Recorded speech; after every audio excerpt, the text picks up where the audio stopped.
Republicans suffered big setbacks on November 4th, but according to one prominent member of the party, it wasn't conservative values that voters rejected, but the politicians themselves. South Carolina Governor Mark Sanford believes he knows how to get the party back on track. Joining us now is one of the rising stars of the Republican Party, South Carolina Governor Mark Sanford.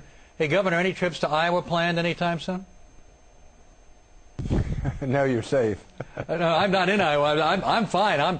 But, you know, there are a number of politicians already making their way. I'm just wondering if you're kind of looking at that state as a nesting ground over the next few months.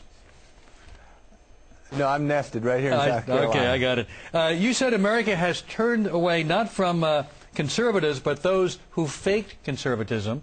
One of the people you mentioned when you wrote that was Ted Stevens. Who else?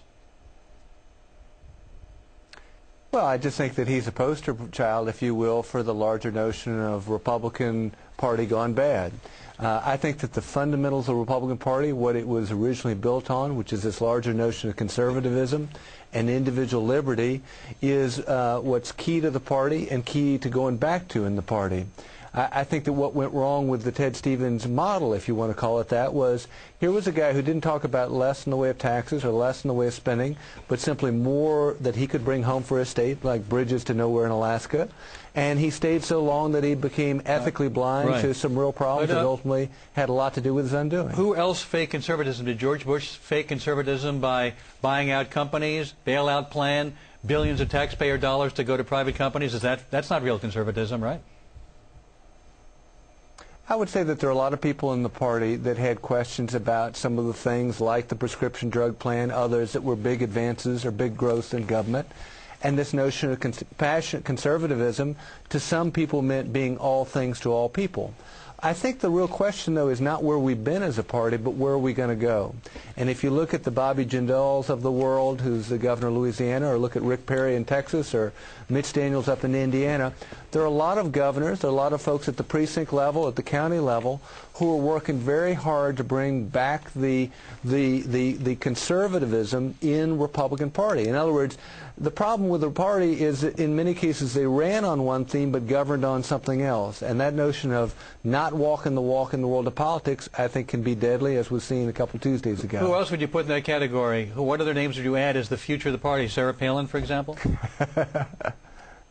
Certainly, she's among the mix. I think it's a broad swath. It literally goes from Jim Douglas, who won in the most blue of blue states there in Vermont, come Tuesday, a couple Tuesdays ago, or it is indeed somebody who's like a young rising star like Bobby Jindal. It is somebody like Sonny Perdue there in Georgia, who's been working on a lot of neat reforms. It's a broad swath of different folks. I agree with you, Governor. It's good to see it. Thank you, and for coming back to the program. I agree with your assessment. I think Republicans ran one way, and they ran as conservatives. I even think Barack Obama adopted some of that conservative language in his own campaign. But they governed differently. They were not the party of fiscal responsibility, members of Congress. They were the party of national security. I think if my top five are this, you tell me where I'm wrong. Party of national security, party of fiscal responsibility, party of energy independence, party of free market solutions for health care, education, and other issues, and the party of freedom, liberty, and the American dream. A good starting five? It's a good starting five, but if you get one of those five right and the other four wrong in the world of politics, that's a deadly spot to be, and in large part describes where the party's been of late. Explain that. Governor, I think indeed you're right. The Republican Party was the party of national security, but I think they failed the test on fiscal responsibility. I think they failed the test on in many cases on market options versus not. I can't remember what the other two were that you threw out. And but, energy independence. I was listing them in my head. Energy independence. I think they got late exactly this summer. I thought they came on board, and the rebel House Republicans stayed all summer. They didn't go on vacation when Nancy Pelosi shut down the cameras and the lights and the gavel, slammed it down, and walked away to sell her book that nobody bought.